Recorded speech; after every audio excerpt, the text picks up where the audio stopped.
खेत में धरैली हो यही समधी के दीदी। सरसों के खेत में धरैली हो यही भसुर के दीदी।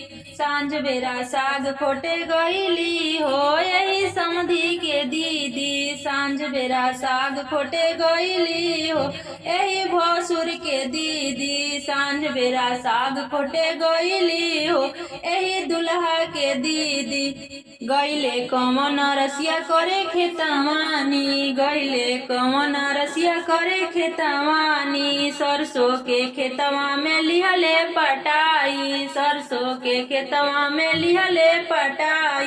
बड़े बड़े रसगुल्ला खैली हो यही समधी के दीदी।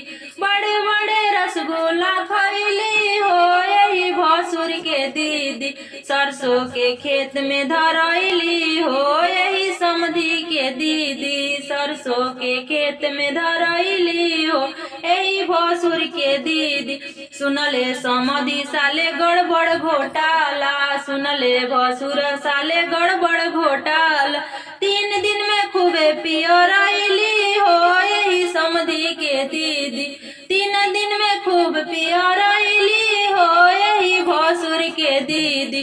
सरसों के खेत में धरैली हो यही भसुर के दीदी। सरसों के खेत में धरैली हो यही समधी के दीदी।